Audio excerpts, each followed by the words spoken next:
Subscribe करें और bell दबाएं ताकि कोई खबर रह न जाए।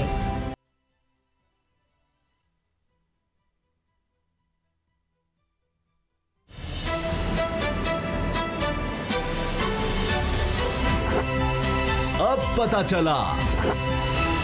बिस्मिल्लाहिर्रहमानिर्रहीम, अस्सलाम वालेकुम। मैं हूं मोहम्मद उसामा गाजी और आप देख रहे हैं अब पता चला। पीडीएम टूट फूट का शिकार है। जितनी जमातें उतने ही बयानात सामने आते हैं।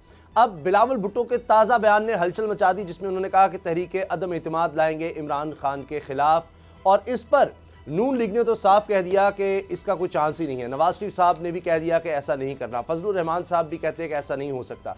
तो अब लगता है कि ना तो लॉन्ग मार्च होना है, ना इस्तीफे आने हैं, कुछ भी नहीं होना, और हत्ता के तहरीक अदम एतमाद भी नहीं लाई जाएगी। लेकिन मरीम साहब अब भी बाज़िद हैं, वो कहती हैं कि नहीं, तमाम ऑप्शंस जो हैं अब भी इस्तेमाल किए जा सकते हैं, हम बना लेंगे, अभी इस्तीफ़ों का ऑप्शंस भी बनाया जा सकता है, लॉन्ग मार्च भी टेबल पर मौजूद है, हर चीज़ कुछ भी कर सकते हैं हम इस हुकूमत के ख़िलाफ़। इन हाउस तब्दीली की भी अगरचे बात हुई है, लेकिन ये कैसे होगा जबकि बिलावल से ही एहसन इकबाल साहब ने पीपल्स पार्टी से ही बात कह दी है कि आप नंबर तो शो करें, नंबर है नहीं, और ये तो इस हुकूमत को मजबूत करने वाली बात होगी। खुद नवाज शरीफ ये कह रहे हैं।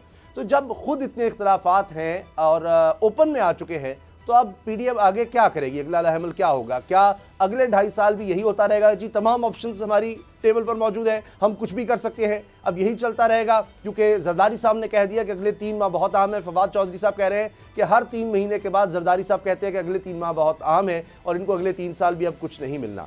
इस पर हम सबसे पहले बात करेंगे। इसके अलावा इमरान खान साहब ने 5 नुकाती एजेंडा पेश किया है, और पाकिस्तान में भी किसानों के हक़ में आवाज़ उठ रही है। जिस तरह से भारत में एहतजाज हो रहा है, पूरी दुनिया में इस पर बात हुई है, और पाकिस्तान में तो इस पर तराने भी बने हैं जो कि बहुत ज़्यादा मकबूल हो रहे हैं।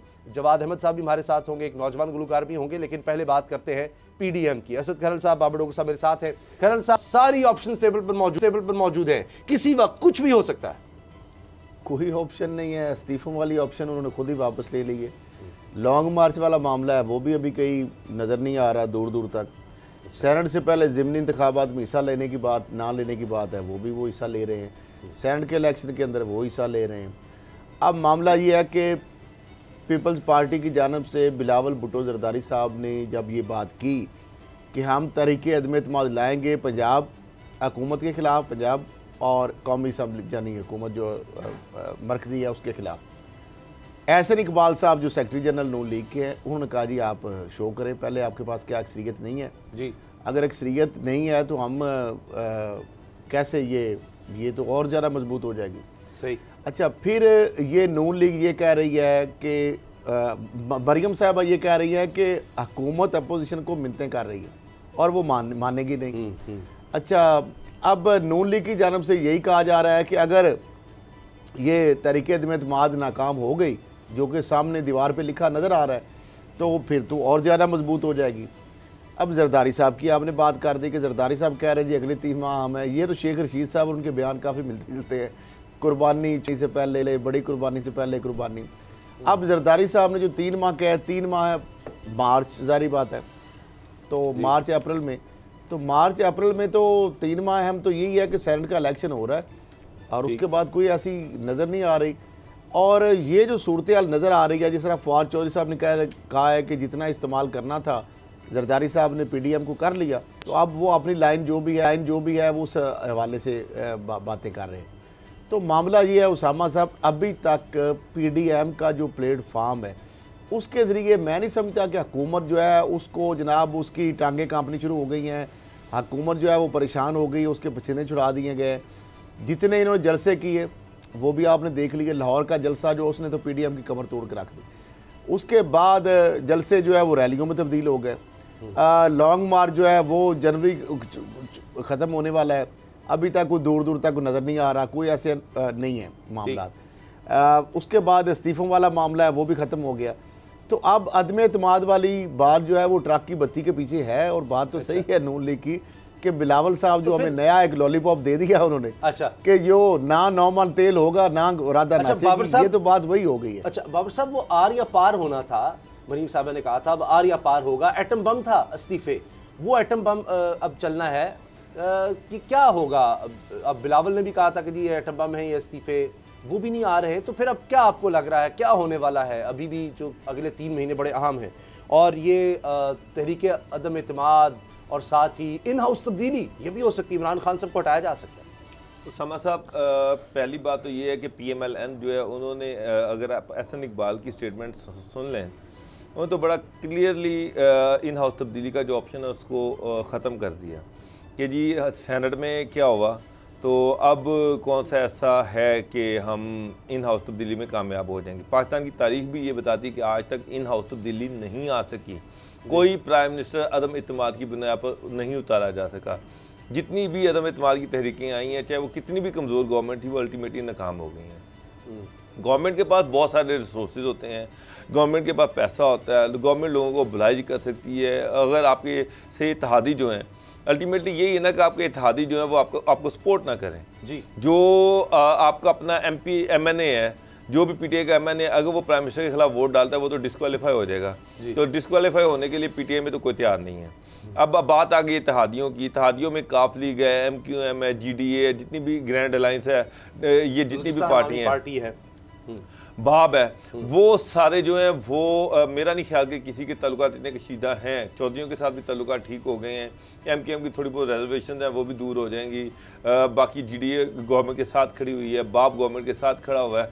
तो मुझे तो नहीं लग रहा कि प्राइम मिनिस्टर के खिलाफ जो ये चाह रहे हैं कि इन हाउस तब्दीली वो किसी तरह से कामयाब हो सकती है, उसके चांसेस तो नज़र नहीं आ रहे। अब दूसरा जो है, जो बात कर रहे हैं आप लॉन्ग मार्च की। जी सर, सब कुछ मैं नहीं, मरीम साहब ने कहा हर चीज टेबल पर मौजूद है, किसी वक्त भी हम कुछ कर सकते हैं। लॉन्ग मार्च भी अभी भी हो सकते हैं, अभी भी हम मना लेंगे सब। लॉन्ग मार्च और अपोजिशन जो इस्तीफे हैं ना, वो अभी रूल आउट नहीं किए गए।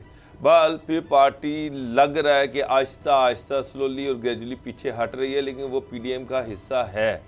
जरदारी जो है वो अपने पत्ते बड़े एहतियात से खेल रहे हैं। वो गवर्नमेंट को और जो इस्टेब्लिशमेंट है उनको सपोर्ट भी कर रहे हैं। वो PDM जो है उनको जो उनकी सारा एजेंडा था उसकी तकमील भी नहीं होने दे रहे, लेकिन वो PDM का हिस्सा भी रहेंगे। वो ये नहीं है कि PDM से बाहर निकल आएंगे। और अगर कहीं देखिए, आप उनको ढील मिल रही है जरदारी को टोटल, आप पिछले 3-4 महीने से देख लें, आसिफ अली जरदारी जो उस पर नैब के केसेस बन रहे थे, करप्शन के चार्जेस लग रहे थे, सिंध गवर्नमेंट और वफाक हेड ऑन हुआ था और ये गवर्नर आज की बातें कर रहे थे, वो सारी ख़त्म हो गई हैं। और सिंध जो फेडरल गवर्नमेंट है वो भी किसी हद तक सिंध की गवर्नमेंट के साथ वो जो है वो उस तरह से टसल नहीं है। इसका मतलब ये है कि जरदारी साहब कुछ ना कुछ लेने की पोजीशन में हैं, लेकिन वो इस वजह से है कि PDM है, PDM का प्रेशर है, PDM का दबाव है। अगर PDM का दबाव नहीं होता तो फेडरल गवर्नमेंट के तेवर फिर दोबारा बदल जाएंगे। तो मैं आपको फिर ये कह रहा हूँ कि जरदारी साहब जो हैं वो जो भी डील कर रहे हैं, जो भी वो कुछ कर रहे हैं, वो इस वजह से कि वो PDM का हिस्सा है। और जरदारी जो इन हाउस तब्दीली है, ये एक चीज़ मैं आपको बता दूँ, मेरी PMLN के लोगों से बात हुई है, मेरी मौलाना फजलुर रहमान जो है उनकी पार्टी में बात हुई है, वो ये समझते हैं अगर इन हाउस तब्दीली लेके आए और वो नाकाम हो गई, जो कि नज़र आ रहा है कि हो जाएगी, तो फिर PDM जो है ये टूट जाएगी। फिर PDM का जो प्रेशर है वो बिल्कुल फिजल आउट हो जाएगा, उसका बेड़ा गर्क हो जाएगा। तो एक चीज़ तो मैं आपको बता दूं कि नून लीग और मौलाना फजलुर रहमान किसी सूरत में इन हाउस तब्दीली की तरफ नहीं जाएंगे। अच्छा, उसकी क्या ये आप मुझसे लिखवा के साइन करके रख लें। अच्छा। अगर इन हाउस तब्दीली कामयाब नहीं होती तो फिर ये जो लॉन्ग मार्च कर रहे हैं, ये जो इस्लामाबाद की तरफ मार्च कर रहे हैं, इसका ये जो है इस पे ये भी ख़त्म हो जाएगा। अच्छा। क्योंकि लोगों ने कहना कि जी जनाब आपने जो मैक्सिमम कर सकते थे वो करके देख लिया, अब आपके गुब्बारे से आवाज़ निकल चुकी है। उसके बाद PDM जो है वो अखलाकी तौर पर लॉन्ग मार्च करने की पोजीशन में होगी नहीं। सही। तो एक चीज़ पे पार्टी PDM का हिस्सा बनती है या नहीं बनती मुस्तकबिल में, लेकिन नून लीग और मौलाना फजलुर रहमान इन हाउस तब्दीली की तरफ नहीं जा रही, ये मैं आपको बता रहा हूँ। ठीक है, तो PDM के प्लेटफॉर्म से फिर रह क्या गया, हुकूमत के लिए थ्रेट क्या रह गया? यानी पीपल्स पार्टी चाहती है इन हाउस तब्दीली, उसके लिए नून लीग और फजलुर रहमान साहब तैयार नहीं, जो मेन दो पार्टी। नून लीग चाहती है कि इस्तीफे, उसके लिए पीपल्स पार्टी तैयार नहीं। अब पीछे रह गया लॉन्ग मार्च, और लॉन्ग मार्च जो है वो अच्छा, उसमें खैर साहब उसमें ये भी ये सोच रहे हैं PDM के मौलाना फजलुर रहमान और नून लीग के अंदर ये भी सोच है कि अगर नून लीग अगर पीपल पार्टी से हट जाती है, पीडीएम का साथ नहीं देती, लॉन्ग मार्च में साथ नहीं चलती और इन हाउस तब्दीली की तरफ ही चलती है, तो पीपल पार्टी को निकालने के लिए तैयार है ज़हनी तौर पर कि ठीक है पीपल पार्टी अपना रास्ता ले, हम अपने रास्ते पे चलेंगे। नून लीग और मौलाना फजलुर रहमान जो है वो दोनों लॉन्ग मार्च के लिए तैयार मानते हैं। उनके पास असल हथियार जिसको एटम बम कहा गया था बिलावल की तरफ से, वो इस्तीफों का ही था। उसके अलावा लॉन्ग मार्च होगा, वहां जाके तकरीर होगी, उसके बाद क्या हो जाना है? देखिए उसको नाम ही देना ना, एक जलसा ही होना है, यहाँ से जाके जलसा हो जाना है, खत्म। उसके बाद क्या है? मौलाना को सपोर्ट चाहिए PMLN की, और अगर पीपल पार्टी की भी सपोर्ट आती है तो सोने पे सुहागा हो जाएगा सर। लेकिन मेनली वहां जाके बैठ जाएंगे, वहां पर जाके मौलाना थ्रेट करेंगे कि मैं रावलपिंडी जा रहा हूँ, कभी थ्रेट करेंगे कि मैं आपारा जा रहा हूँ, लेकिन वो वहां जाके बैठ जाएंगे और गवर्नमेंट के लिए परेशानी तो बहाल होगी। अच्छा ठीक है, तो परेशानी होगी, हुकूमत तो जाएगी नहीं। पहले भी 10 दिन उन्होंने देख लिया था। करल साहब, हुकूमत ऑपोजिशन की मिन्नतें कर रही है, लेकिन ऑपोजिशन कोई ताबुन नहीं करेगी, मरियम ने कह दिया है। ये देखिए, आप कह रहे हैं क्या फ़र्क पड़ेगा? मरियम साहबा ने कहा है कि मिन्नतें कर रही है हुकूमत। किस लिए? क्या उसको परेशानी है हुकूमत को? डरी हुई है शायद। क्या आदम एतमाद उसके खिलाफ को आ रही है? क्या वो कामयाब होती नजर आ रही है? क्या कोई बहुत सारे लोगों ने PTI छोड़ के नून लीग और पीपल्स पार्टी ज्वाइन कर ली है? क्या मतलब किस लिए घबराई हुई है गवर्नमेंट? ये तो साफी ने भी सवाल किया मरियम से कि ये बात करते हैं जी, हम NRO इमरान खान को नहीं देंगे, इमरान खान हमसे NRO मांगेगा, हुकूमत हमसे NRO मांगेगी तो हम NRO नहीं देंगे। अजीबोगरीब किस्म के बयान है। अब मुझे बताएं कि अभी तक इनके पास है क्या जो हुकूमत इनसे मांग रही है, जिसके लिए हुकूमत मिन्नतें कर रही है? कुछ देने के लिए कुछ आपके पास चीज़ ये है कि पार्लियामेंट में आकर बात करें। इमरान खान साहब पहले दिन से कह रहे हैं पार्लियामेंट, अब जो भी होना है, अगर ये तरीके अदम एतमाद की बात कर लें, इन हाउस जो भी कर ले, बात तो रास्ता तो वहीं पर जा रहा है पार्लियामेंट में। और यही शायद बात है कि तो लोग शायद कह रहे हैं पहले ही की तरफ से कि जो भी मामला है पार्लियामेंट में आकर बड़ी कैटेगरी उन्होंने बात कर दी है और दीगर लोग इसमें शामिल हैं। हुकूमत ने बड़ी कैटेगरी के लिए ये बात कह दी है पहले ही कि मुज़ाकरत होंगे इलेक्टेड लोगों से जी, और इलेक्टेड लोगों से मुज़ाकरत होने का मकसद यही है कि पार्लियामेंट जो है वही वहाँ ही वही फोरम है जहाँ पे आके मुज़ाकरत होंगे। मरियम साहिबा या मौलाना फजलुर रहमान साहब को उन्होंने बीच में से लिस्ट से निकाला हुआ है कि मरियम साहिबा और मौलाना फजलुर रहमान साहब नॉन इलेक्टेड है, इनसे किसी किस्म के कोई मुज़ाकरात हुकूमत ने ये दो टोक मौके इख्तियार किया हुआ है, अभी तक उस पर हुकूमत कायम है। अब मरियम साहिबा जो कह रही हैं कि मिन्नतें कर रही है हुकूमत अपोजिशन को, तो जिनको अगर हुकूमत मिन्नतें कर रही है तो वो असम्बली का एक फोरम है, पार्लियामेंट का फोरम है वहाँ पे, लेकिन मामला फिर वही है उसामा साहब जी। अभी सेनेट के इलेक्शन जब तक नहीं होंगे उस वक्त तक हुकूमत के पास चूँकि सेनेट में अक्सरियत है नहीं, लेजिस्लेशन के हवाले से गवर्नमेंट को मुश्किलात हैं, लेकिन उसके बावजूद आप देखिए चैलेंज बड़ा सबसे था फाटिफ के हवाले से बिल। उस वक्त अपोजिशन ने ब्लैकमेल करने की पूरी कोशिश की क्योंकि उनको पता था कि हुकूमत ग्रे लिस्ट से ब्लैक लिस्ट में भी जा सकती थी, हुकूमत फंसी हुई थी। लेकिन उस वक्त जब हुकूमत ने मिन्नतें नहीं की, उस वक्त हुकूमत ने मिन्नतें नहीं की, उसके बावजूद फाटे वाला बिल मंजूर हो गया। लेकिन ये जो कह रहे थे गिव एंड टेक के जनाब NRO यानी नैब का जो कवानीन है ये उसके साथ मेजॉरिटी तो उनके साथ मिलके मिली है ना, उन्होंने अल्टीमेटली तो सपोर्ट किया। अब अगर अपोजिशन ना सपोर्ट करती तो फिर ये बिल कैसे पास होता? लेकिन मिन्नतें आपको हमें तो नजर नहीं आई कहीं मिन्नतें होती, वो जिस तरह हुआ आपको पता है। बस ठीक है, वो नेशनल देखें आप इसको ये वो नेशनल इंटरेस्ट था तो फिर अपोजिशन ने अल्टीमेटली उसको सपोर्ट किया। अब दोबारा ये अगर ये कहेंगे जी कि गवर्नमेंट ने उनको घास भी नहीं डाली और वो उन्होंने वोट बाहर डाला है, उनके बगैर तो लेजिस्लेशन क्या किया? देखिए डॉक्टर साहब आखिरी वक्त तक वो कहते रहे कि नैब की जो शिके हैं, ये जो तक कानून है जब तक ये आप तब्दील नहीं करेंगे। लेकिन वोट डाला है वो अपोजिशन के वोटों के साथ ये बिल पास हुआ है, अदरवाइज ये बिल पास नहीं हो सकता। अच्छा, अगली खबर पर जाने से पहले मुख्तसरन कि कहीं ये तो नहीं कि हुकूमत की तरफ से कोशिश तो हो रही है, मुझे भी पता है परवेज खटक साहब हैं, अली मोहम्मद खान साहब हैं कि जी जाकर कुछ ऐसा मैकेनिज्म बनाया जाए कि आकर बात तो पार्लियामेंट तो चले, डे टू डे अफेयर्स तो चले, को आगे तो इस तक एक चीज उसको कह देंगे आप मिन्नतें कर रहे हैं तो फिर प्रॉब्लम आ जाता है। एक चीज मैं आपको क्लियर बता दूं कि कोई भी गवर्नमेंट तो वो ये बर्दाश्त नहीं करती, वो ये नहीं चाहती कि उसके खिलाफ अपोजिशन जो है वो सड़कों पर हो, अपोजिशन जो है वो कैपिटल इस्लामाबाद में धरने दे के बैठी हो। हर गवर्नमेंट स्मूथ रनिंग चाहती है कि बिजनेस जो है वो स्मूथली चलना चाहिए और पुरस्कून अंदाज में चलना चाहिए। तो इसमें एक चीज़ तो है कि गवर्नमेंट जो है गवर्नमेंट को वो अपोजिशन के साथ मिलके बैठने को तैयार होना चाहिए। गवर्नमेंट को डायलॉग का जो रास्ता जमहूरियत इसी तरह से चलती है कि रास्ता खुला होना चाहिए। हाँ, अगर इमरान खान साहब ये समझते हैं कि वो कुछ और रास्ता ढूंढ रहे हैं अपने केसेस ख़त्म करने के लिए, वो ना करें, लेकिन उनके साथ बैठ के मुज़ाकरात करें। वो मुज़ाकरात पब्लिक भी होने चाहिए। लेकिन अब तो मरियम तो ये कह रही है कि गवर्नमेंट के साथ मुज़ाकरात किसी किस्म के होंगे नहीं, हमने करना ही नहीं है। तो ये चीज़ जो है ये गलत है। ये गवर्नमेंट को ये तासुर जो है ना, ये गवर्नमेंट को ख़त्म करना चाहिए। फिर किसके साथ मुज़ाकरात? उन्होंने तो कहा कि वो एस्टेब्लिशमेंट के साथ मुज़ाकरात करेंगी, वो गवर्नमेंट के साथ मुज़ाकरात ही नहीं करेंगी। तो फिर हो सके एस्टेब्लिशमेंट किस तरह करे मुज़ाकरात? कहाँ है, किस मैकेनिज्म के तहत? पार्लियामेंट में कहाँ लिखा है? आइन और कानून किस जगह लिखा है? फिर वो कहते हैं जी ढके छुपे नहीं होंगे, सबके सामने होंगे। क्या फौज आकर कहेगी, अपने कोई जनरल्स आएंगे, GHQ में इनको बुलाया जाएगा, कोई कोर कमांडर मीटिंग के अंदर होगा कि जी आ जाए जी सारे अपोजिशन लोग यहाँ के बैठ जाए? कैसे हो सकता है? कोई मैकेनिज्म नहीं। इसी तरह फिर अगले 2.5 साल गुजर जाएंगे यही बहस करते हैं। वो जो मुज़ाकरात होते हैं वो इस तरह से डायरेक्ट मुज़ाकरात नहीं होते। सरकार को भी पता है इनडायरेक्ट मुज़ाकरात होते हैं, जब होते हैं वो पता चल जाता है। अच्छा, लेकिन एक चीज तो क्लियर है कि PDM का जो एक वो आहिस्ता आहिस्ता जो है PDM गुब्बारे से हो रही है, हवा निकल रही है, उनके गुब्बारे से हवा निकल रही है, इसमें कोई शक नहीं है। PDM को इतना क्रेडिट देते थे कि गुब्बारा फटा नहीं, वो आहिस्ता आहिस्ता हवा निकल रही है, आहिस्ता आहिस्ता हवा निकल सुई मार के फट जाता नहीं, फटा नहीं। इमरान खान साहब ने जी एक एजेंडा पेश किया, 5 नुकाती अक़वाम मुत्तहिदा की छतरी के नीचे एक तरह से इजलास था ये वबा की सूरत हाल पर। 5 उसके हम पॉइंट्स हैं, तो उन्होंने खिताब भी किया है इमरान खान साहब ने। उसमें एक तो चीज़ ये कि तरक्की पजीर ममालिक को सस्ती वैक्सीन फराम की जाए और यकसा तौर पर ये जो इजारादारी कायम होगी, अमीर मुल्क तो खरीद लेंगे, गरीबों का क्या होगा। दूसरी चीज़, वबा के खात्मे तक मुश्किलात दो चार ममालिक के कर्ज़ों में सहूलत दी जाए, इनके कर्जे मनसूख किए जाएँ।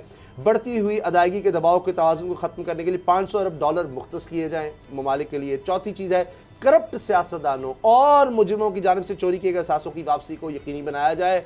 ये बार बार वो कह रहे हैं, हर फोरम पर ये बात उठा रहे हैं।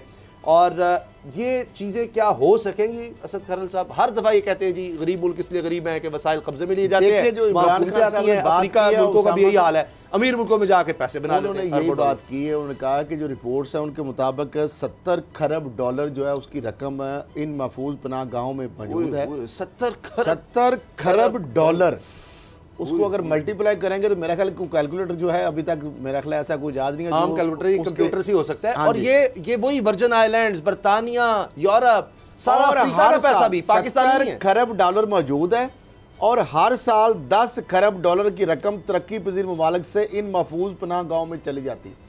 इमरान खान साहब ये जो बात करते हैं ना, तो ये बहुत बड़ा तमाचा है उन आलमी इंसानी हकूक़ के जो लंबरदार है, जो महज़ब अपने आप को सिविलाइज जो नेशंस कहते हैं, उनको वो तमाचा मारते हैं कि जो तरक्की जो पजीर ममालिक हैं उनके जो हुक्मरान है, जो करप्ट हुक्मरान है, जो अपनी आवाम का खून चूस कर दौलत लूट कर वो आपकी महफूज पनाह गाहें जो आपके मुल्कों के अतराफ में हैं या आपके मुल्कों के अंदर वो पैसा छुपाते हैं, आके जायदादें बनाते हैं ऑफशोर कंपनियों की आड़ में, मुख्तलिफ जो सेफ हेवन्स हैं, लेकिन उनकी रकूम जो है उसके ऊपर आप सांप बांध के बैठे हुए हैं।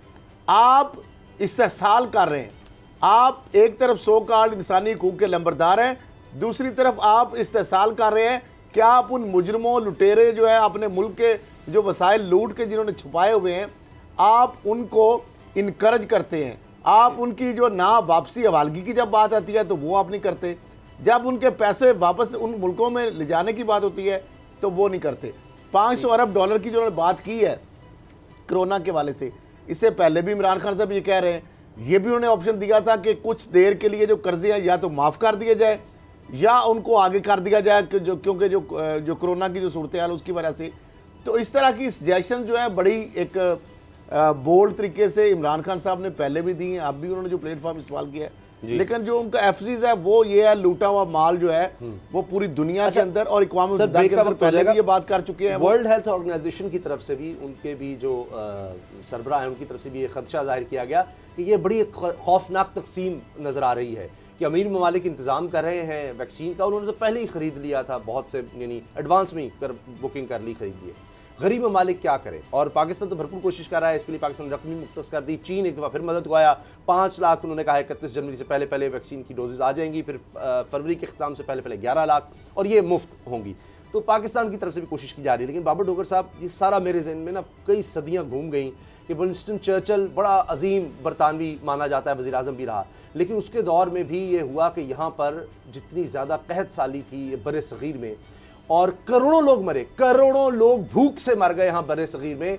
और वजह ये थी कि जिस तरह बरतानवी राज था और उन्होंने यहाँ की परवाह नहीं की और यहाँ से खुराक जो है सारी ले गए, वहाँ पर जाकर उन्होंने महफूज बना ली बरतानियों के लिए। ईस्ट इंडिया कंपनी भी कोई हुकूमत नहीं थी, एक कंपनी थी, और यहाँ से लूट लूट कर वो ले गई। और जो अमीर तरीन दुनिया का खित्ता ये था बरे सग़ीर, इसमें आज का पाकिस्तान है, भारत है, बांग्लादेश, ये वो इलाके अमीर तरीन ममालिक में शामिल थे या खुशहाल तरीन लोग थे यहाँ पर। और वो जब गया ईस्ट इंडिया कंपनी, और भी बर्बाद हो गई थी, बर्बाद हो गई, उसका कोई वजूद नहीं रहा, तो ये खित्ता गरीब तरीन हो गया। बाबर डोगर साहब, तो इन लोगों को ये ख्याल नहीं आता जो यहाँ से लूट कर ले जाते हैं कि कभी उन पर भी ईस्ट इंडिया कंपनी में आज उसका कोई वजूद नहीं है। ईस्ट इंडिया कंपनी ख़त्म नहीं हुई, मैं आपसे डिसएग्री करता हूँ।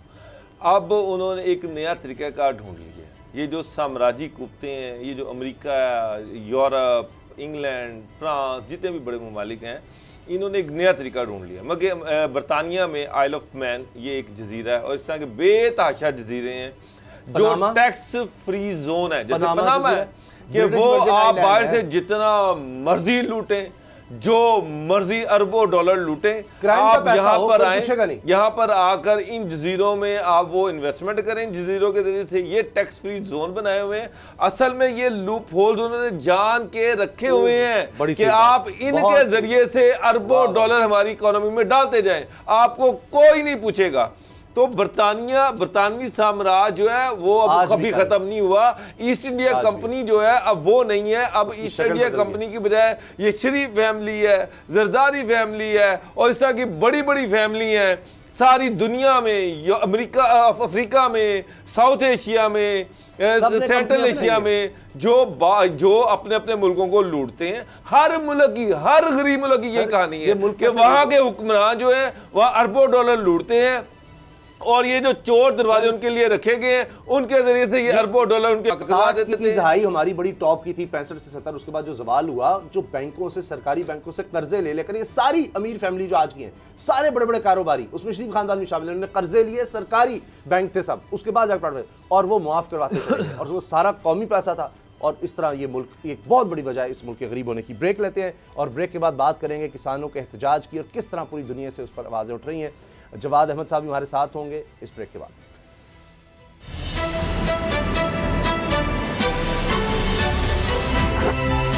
अब पता चला।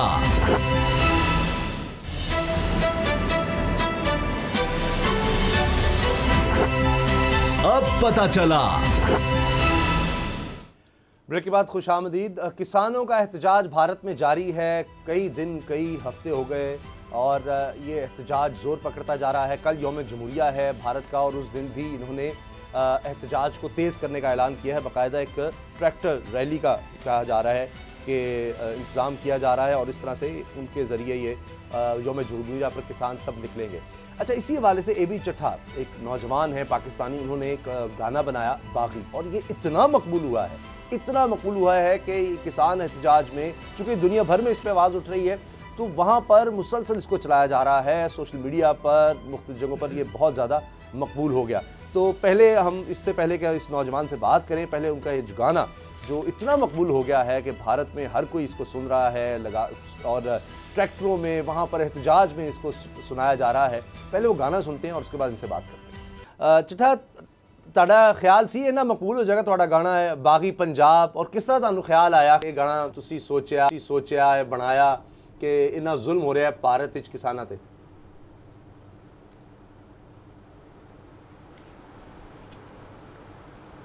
जी अपना गाजी साहब बिस्मिल्लाहिर्रहमानिर्रहीम। मैं दसना चाहांगा कि देखो गाना मैं बनाया अपने वास्ते मुराद के उधर भी मैं ही बैठा, उधर भी मैं ही पंजाबी हाँ, तो इस वास्ते मैं भी किसान हाँ, वो भी किसान ने, तो किसान का दर्द किसान ही समझ सकता है। तो बस उस दर्द नूं मैं अपना जिहड़ा शेयर किया लोकां नाल साझा किया कि यार किसान का यह दर्द हुंदा, किसान के यह हक हुंदे ने, ते उस कोशिश जिहड़ा मैं ये गाना बनाया जी। अच्छा, हुण तुसीं होर भी कोई गाना बनाया, एक होर नवां गाना इस हवाले नाल?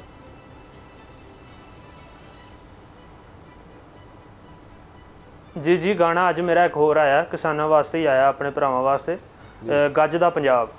उस नाम का गाना एक आया अपना अज रिलीज़ किया अज। अच्छा, चट्टा रिकॉर्ड्स चैनल ते। हाँ, थोड़ा जिहा सानू सुना दोगे?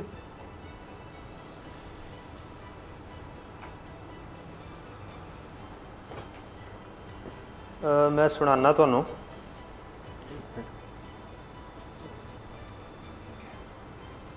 एक मिनट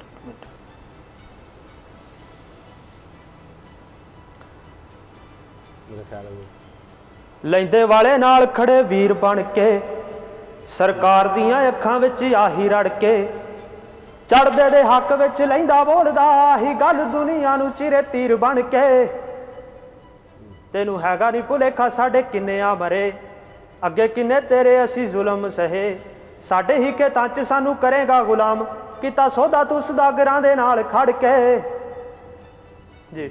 अच्छा चट्टा साहब ਇਹ ਜਿਹੜੀ ਸ਼ਾਇਰੀ ਹੈ ਇਹ ਬੜੀ ਇਨਕਲਾਬੀ ਦੀ ਸ਼ਾਇਰੀ ਹੈਗੀ ਹੈ ਤੇ ਇਹ ਤੁਸੀਂ ਆਪ ਲਿਖਦੇ ਹੋ ਜਾਂ ਕਿਸੇ ਕੋਲੋਂ ਸ਼ੇਰ ਕੋਈ ਲਿਖ ਕੇ ਦਿੰਦਾ ਹੈ ਸ਼ਾਇਰੀ ਤੁਹਾਨੂੰ? ਹਾਂਜੀ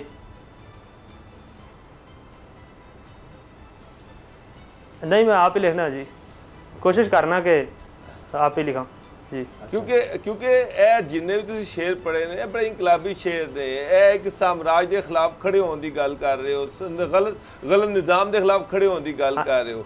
ਤੇ ਮੇਰਾ ਮਤਲਬ ਹੈ ਕਿ ਜਿਹੜਾ ਬਾਗੀ ਤੁਹਾਡੇ ਅੰਦਰ ਇੱਕ ਬਾਗੀ ਹੈਗਾ ਕਿ ਜਿਹੜਾ ਕਿ ਹੁਣ ਸਾਹਮਣੇ ਆ ਰਿਹਾ ਹੈ ਕਿ ਇਸ ਤੋਂ ਪਹਿਲੇ ਵੀ ਤੁਸੀਂ ਸ਼ਾਇਰੀ ਕਰਦੇ ਰਹੇ ਹੋ ਜਾਂ ਇਸ ਤੋਂ ਪਹਿਲੇ ਵੀ ਗਾਣੇ ਗਾਉਂਦੇ ਰਹੇ ਹੋ, ਕਿੱਥੇ ਛੁਪੇ ਰਹੇ ਹੋ ਪਹਿਲੇ?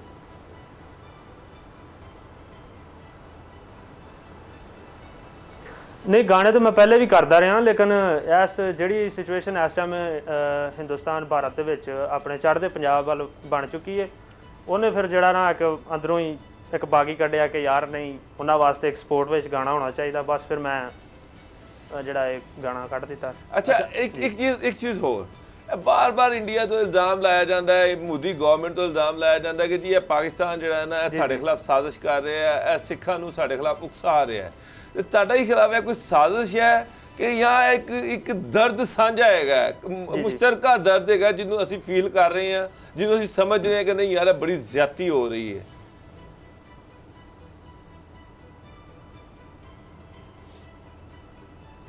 ਵੇਖੋ ਜੀ ਗੱਲ ਇਸ ਤਰ੍ਹਾਂ ਹੈ ਕਿ ਜਿੰਨੀ ਜਿਹਦੀ ਅਕਲ ਹੁੰਦੀ ਹੈ ਉਹ ਉਨੀ ਸੋਚਦਾ ਹੈ, ਉਨੀ ਗੱਲ ਕਰਦਾ ਹੈ, ਉਹਨਾਂ ਸੋਚਦਾ ਹੈ। ਤੇ ਹੁਣ ਅੱਲਾ ਬਿਹਤਰ ਜਾਣਦਾ ਉਹ ਕਿਸ ਜਿਹੜਾ ਸਿਨੈਰੀਓ ਵਿੱਚ ਇਸ ਗਾਣੇ ਨੂੰ ਲੈ ਰਹੇ ਨੇ। ਅਸੀਂ ਤਾਂ ਸਪੋਰਟ ਵਾਸਤੇ ਹੀ ਗਾਣਾ ਕੀਤਾ ਉਹਨਾਂ ਦੀ, ਕਿਉਂਕਿ ਮੈਂ ਤੁਹਾਨੂੰ ਪਹਿਲਾਂ ਦੱਸਿਆ ਕਿ ਉਧਰ ਵੀ ਅਸੀਂ ਬੈਠੇ ਹਾਂ, ਪੰਜਾਬੀ ਲੋਕ ਹੀ ਬੈਠੇ ਹਾਂ। ਤੇ ਤੁਹਾਨੂੰ ਪਤਾ ਕਿ ਕਿਸਾਨਾਂ ਦਾ ਦਰਦ ਫਿਰ ਕਿਸਾਨ ਨਹੀਂ ਸਮਝਣਾ, ਜਿਹਨੂੰ ਜਿਹੜੀ ਦਰਦ ਹੁੰਦੀ ਹੈ ਉਹ ਸਾਰੀ ਗੱਲ ਉਹਦੇ ਨਾਲ ਦਾ ਬੰਦਾ ਹੀ ਜਾਣਦਾ ਹੁੰਦਾ ਜੀ। अच्छा, मैं भी ये बता दूं कि असल में किसान एहतजाज इसलिए कर रहे हैं कि भारत में नए कवानीन लाए गए और उनके तहत पार्लियामेंट ने पास किए कि अब सरकारी मंडियों तक रसाई किसानों की ख़त्म की जा रही है, जिससे सपोर्ट प्राइस होती है, एक सरकारी कीमत होती है, मुकर्रर की जाती है ताकि किसान एक इतनी मेहनत कर रहा है पूरा साल, तो उसके बाद ये ना हो कि उसकी फसल उतने में ख़रीदी ही ना जाए। एक ख़ास जिस तरह पाकिस्तान में आपने देखा कि हुकूमत ने कहा जी गन्ने की कम से कम 200 रुपये मन आप मुकर्रर करेंगे, तो ये ख़त्म कर दिया है भारत में और कहा है कि अब निजी कंपनियां हैं ओपन जहां जाकर मर्जी खरीदें। किसान ये कहते हैं कि इस तरह जो अमीर बड़ी बड़ी कंपनियां हैं वो इस्तेसाल करेंगी, वो अपनी मर्जी से कीमत मुकर्रर करेंगी, उनका माल ही नहीं खरीदेगी, उनको पता होगा कि इनका तो किसान का ये सब ज़ाया हो जाएगा, ये मजबूर है, ये हमारे हाथ बेचेगा ही बेचेगा। जवाद अहमद साहब भी हमारे साथ हैं, उन्होंने भी इस पर एक गाना बनाया है, बराबरी पार्टी पाकिस्तान के सरबराह हैं। पहले हम आपको उनका गाना सुनवाते फिर उनसे बात करते हैं। जवाद साहब हमारे साथ हैं और नौजवान ने भी चट्टा भी हमारे साथ हैं। जवाद भाई, जिस तरह हमने भी देखा है नौजवान ने भी बड़ा ज़बरदस्त गाना बनाया है और आप लोग तो इंस्पिरेशन हैं ऐसे नौजवानों के लिए। और आप सिर्फ ये नहीं कि जहाँ भी इस्तेसाल होता है, वो कराची का हमने देखा जिस तरह बल्दिया फैक्ट्री फायर, वहाँ भी आप ये यानी म्यूज़िक की कोई बाउंड्री नहीं होती और तहकीकी मानों में वो नज़र आ रहा है। तो कैसे आपको ये ख्याल आया कि इनके लिए गाना बनाया जाए और क्यों आप समझते हैं कि बहुत बड़ा जुल्म हो रहा है किसानों के साथ? अच्छा देखिए, पहली बात तो ये उसामा कि ये जो गाना है ना, ये मैंने बनाया था 5 साल पहले और मैंने बनाया था पाकिस्तान के किसानों के लिए, क्योंकि मैं तो यहाँ पॉलिटिक्स करता हूँ और मैं यहीं पे एक्टिविज़म करता रहा हूँ। मैंने तहरीकी काम किया है इस मुल्क में, किसानों के साथ भी मज़दूरों के साथ भी। तो फैज़ अहमद फैज़ बहुत बड़े शायर हैं, आपको पता है, इनकलाबी शायर थे। उनकी एक नज़म थी, उठ उतान जट्टा मर्दा क्यों जाएँ, जिसका उर्दू में मतलब बनता है, नाजरीन के लिए मैं बता रहा हूँ कि अपने उठो अपने हकूक़ के लिए और मरते क्यों जा रहे हो। तो मैंने सिर्फ उसको चेंज ये किया कि जट्टा का लफ्ज़ चूँकि सिर्फ पंजाबी किसान के लिए और उसमें भी एक ख़ास बरदरी के लिए इस्तेमाल होता है, तो मैंने उसको उतान किसाना कर दिया। अब मर्दा क्यों जाए की जगह मैंने कर दिया हुन तू जीना है। बाद में मैंने उनके एक और लाइन थी कि जनरल, कर्नल, सूबेदार, DC, डिप्टी थानेदार, तो मैंने उसको भी कर दिया वज़ीर आज़म, सदर और जनरल, DC, जज ते पुलिस अफसर। मैं उसकी वजह आपको बताता हूँ। देखिए, मैं समझता हूँ कि पाकिस्तान के अंदर एक तो करंट सिचुएशन जो हो उस पर बात करनी चाहिए, और मैं सिर्फ एक अदारे पे बात इस तरह करना वो वैसे मुनासिब नहीं समझता। तो जितने भी पावर के सेंटर्स हैं मैंने उनके बारे में बात की है, और मैंने वज़ीर आज़म को भी लिया, सदर को भी लिया, और कहा यह है कि ये उगाते हैं गल्ला किसान हमारे लिए, तुम उगाने वाले हो, तुम इनको खिलाने वाले हो, इनकी टेबल पे फूड ना पड़ा हो अगर तुम ये ना करो। तो ये है हमारे बेसिकली, हमने इनको मुलाजमत दी है कि जाओ हमारे लिए सिस्टम चलाओ। लेकिन ये लोग जो हैं ये साफ बन के बैठे हुए हैं, और जो किसान हैं, मजदूर हैं, मेहनत कश हैं, उनका बेड़ा गर्क हो रहा है। किसानों का तो इतना बुरा हाल है उसामा इस मुल्क के अंदर कि जब ये परेशानी में बाहर निकलते हैं, अपने घर वालों की परेशानियां देख के, बच्चे स्कूल नहीं जाते, इलाज है कोई नहीं देहातों में, आपको मालूम है बेसिक हेल्थ यूनिट्स तक नहीं चलते वहाँ पे, और शहरों में छोटे छोटे अस्पताल जो हैं वो छोटे शहरों में वहाँ जाके इलाज कराते हैं। अगर बहुत बड़ा मसला हो जाए तो लाहौर लाना पड़ता है। ये वो लोग हैं, ना तालीम है ना इलाज है। उसके अलावा घर में अब ये हालत हो गई है, ये तो पहले नहीं था ना, तालीम इलाज पहले नहीं था, अब खाना खिलाना मुश्किल हो गया, अब ईद पे कपड़े बनाना मुश्किल हो गया, क्योंकि जो जितने की फसल ये उगाते हैं उतनी इनको मिलती नहीं है कीमत मार्केट में जब ये जाते हैं। और अब क्या है कि अभी आपके सामने अभी वीट इंपोर्ट की गई है, गंदम इंपोर्ट की है, मतलब आटा, और यूक्रेन से। लेकिन इनको जो है वो आखिरकार आपने इस जगह लगा देना है कोने में कि ये अपना सारा काश्त बंद कर दें, तो फिर क्या करेंगे, खेत मजदूर बन जाएंगे। तो जिनके पास छोटी छोटी ज़मीनें हैं, आखिरकार आप उनसे लेके उनको खेत मजदूरी कराएंगे, वो बेचारे आपके नौकर होंगे, आपके गुलाम होंगे। बहुत बड़े उनको कहा है कि भाई ये लोग हैं। सही से जवाब भाई, हमें ब्रेक लेनी है, एक बड़ा मसला है। हम मकबूजा कश्मीर के मुसलमानों की भी बात करेंगे, और उस पर भी एबी चट्टा एक गाना बना चुके हैं, उस हवाले से भी हम बात करेंगे। लेकिन ब्रेक का वक्त है, और ब्रेक के बाद आएंगे तो जवाद अहमद साहब हमारे साथ होंगे। ब्रेक लेते हैं।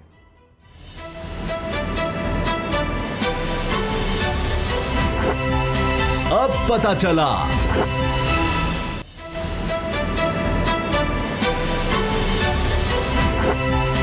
अब पता चला।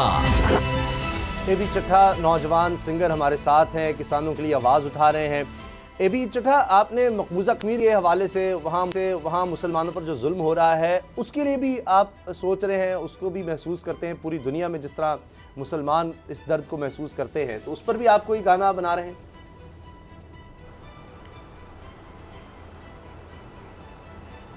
जी, मैंने जो आज का गाना था जो गाजदा पंजाब, उसके बीच में भी जी आवाज़ काट जी बोले एबी चट्टा बोले।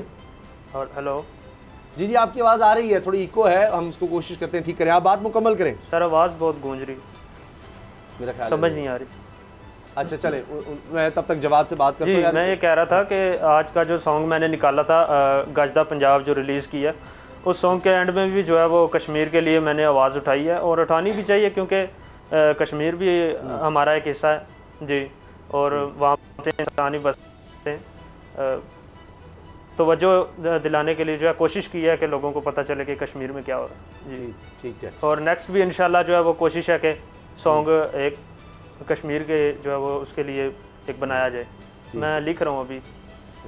अच्छा जवाद अहमद साहब, ये क्यों होता है, जिस तरह आपने ये किसानों की हमने बात की, तो जब भी कोई एक ताकत में आता है, ये क्या ये एक जबिलत है कि उसने दूसरे को, कमज़ोर तबके को दबाना ही है? अगर आप किसानों की बात करते हैं तो यानी असल में यह है कि खुराक तो ये लोग पैदा कर रहे होते हैं, लेकिन अब मसला यह है कि इतने मसाइल पैदा हो गए हैं कि छोड़ कर शहरों का रुख करने पर मजबूर हो गए, और उससे शहरों में भी प्रॉब्लम्स आ रहे हैं।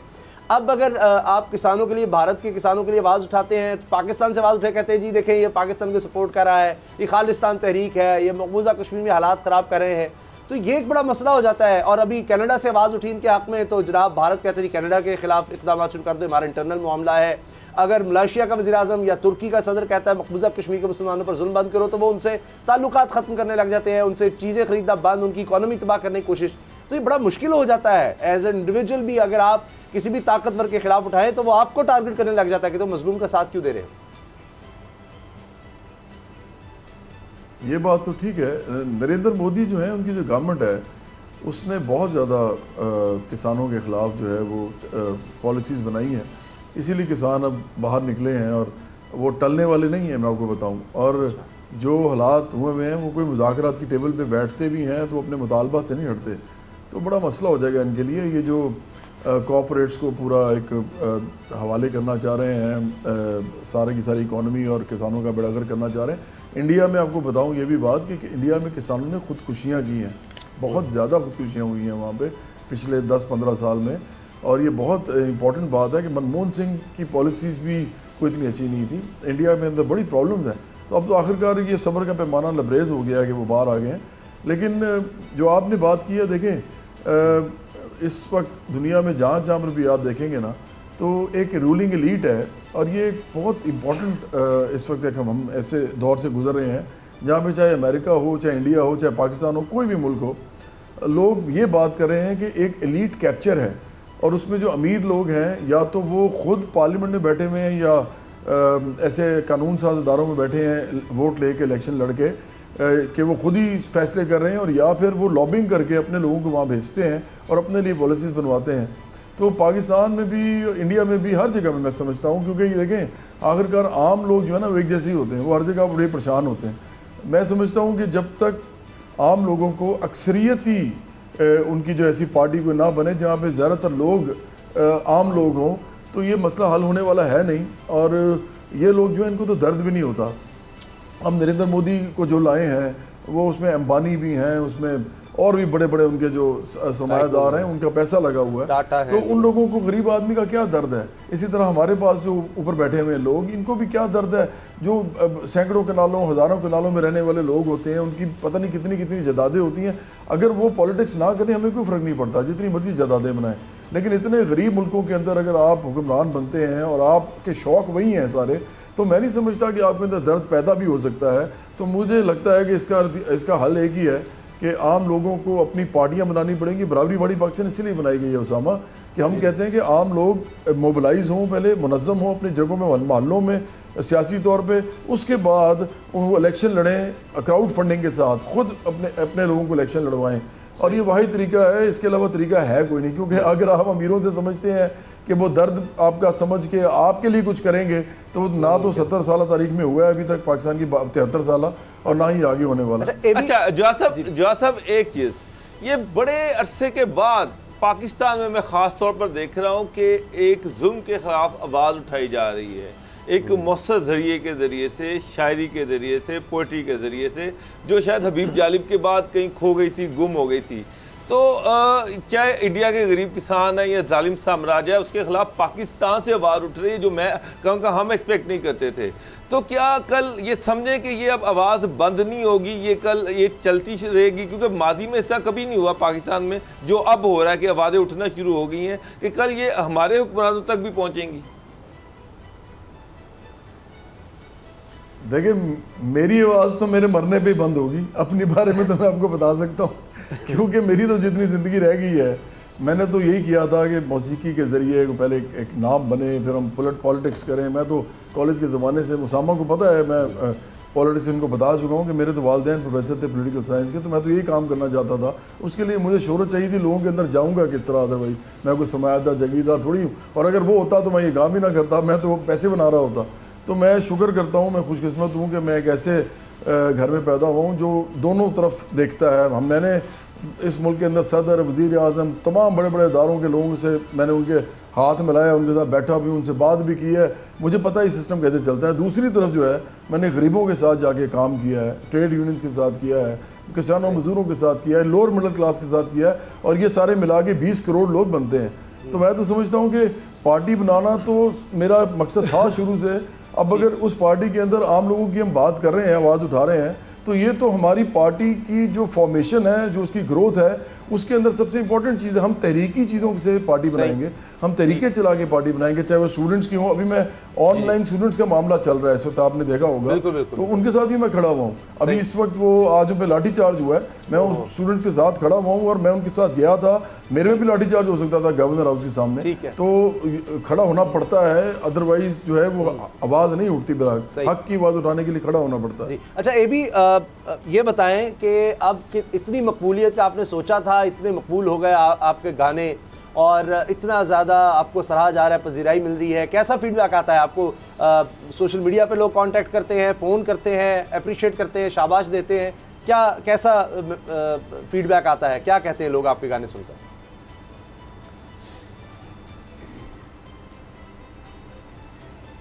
जी, गाना ਜਦੋਂ ਅਸੀਂ ਕੱਢਿਆ ਸੀ ਤੇ ਬਿਲਕੁਲ ਵੀ ਇਹ ਨਹੀਂ ਸੀ ਸੋਚਿਆ ਕਿ ਗਾਣਾ ਜਿਹੜਾ ਸਾਡਾ ਮਤਲਬ ਇਸ ਤਰ੍ਹਾਂ ਵਾਇਰਲ ਹੋ ਜਾਏਗਾ। ਇਸ ਤਰ੍ਹਾਂ ਅੱਗੇ ਪਿੱਛੇ ਜਿਹੜਾ ਉਹ ਪੰਜਾਬੀ ਜਿੱਥੇ ਜਿੱਥੇ ਵਸਦੇ ਨੇ ਉਹ ਸੁਣਨਗੇ, ਕਿਸਾਨ ਭਰਾ ਜਿਹੜੇ ਨੇ। ਤੇ ਬਸ ਉਹ ਜੈਸੇ ਹੀ ਅਸੀਂ ਗਾਣਾ ਪਾਇਆ, 1-2 ਦਿਨ ਬਾਅਦ ਉਹ ਵਾਇਰਲ ਹੋ ਗਿਆ। ਫਿਰ ਉਸ ਤੋਂ ਬਾਅਦ ਕੈਨੇਡਾ, USA, UK, ਉਸ ਤੋਂ ਬਾਅਦ ਮਲੇਸ਼ੀਆ ਤੇ ਜਿੱਥੇ ਜਿੱਥੇ ਪੰਜਾਬੀ ਭਰਾ ਵਸਦੇ ਨੇ ਉਸ ਪਾਰ ਜਿਹੜੇ ਬੈਠੇ ਨੇ ਆਪਣੇ ਧਰਨੇ ਦੇ ਵਿੱਚ ਮੌਜੂਦ ਲੋਕਾਂ ਨੇ ਜਿਹੜਾ ਉੱਥੇ ਗਾਣਾ ਚਲਾ ਕੇ ਬਕਾਇਦਾ ਟਰੈਕਟਰਾਂ ਤੇ और धरने दे विच गाना जिहड़ा चला के सानू फोन कीते, वीडियो कॉल्स कीतियां, उन्हां दस्सिया, बहुत अप्रीशिएट किया, बहुत प्यार मिलिया जी सानू। दोवां पंजाबां च बहुत प्यार मिलिया, इधरों भी ते उधरों जी। तो आपका है कोई इरादा पॉलिटिक्स में आने का जवाद अहमद की तरह?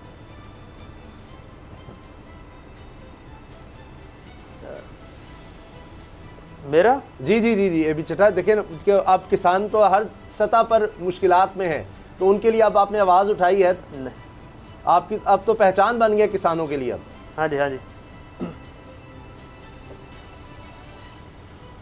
जी जी नहीं, मैं जिहड़ा काम शुरू किया, मैं लिखण दा काम करना, तो मैं अपनी कलम नाल ही जिहड़ा कोशिश करांगा कि हर उस बंदे मजलूम दा जिहड़ा मैं ओहदी आवाज़ बना। तो ये जरूरी नहीं कि तुसी पॉलिटिक्स आ के जिहड़ा वो कर सकते हो, बंदे नूं सपोर्ट कर सकते हो। बंदे च कोई चीज़ होवे, बंदे नूं अल्लाह पाक ने कोई जिहड़ा अकल शोर दिता होवे, तो इंसान जिहड़ा वो किसी भी पैमाने ते जिहड़ा सपोर्ट कर सकता होवे।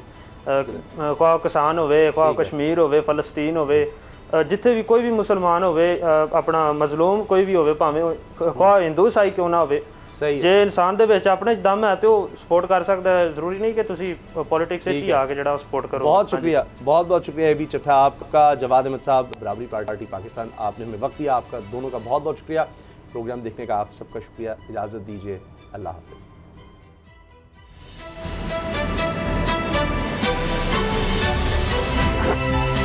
अब पता चला।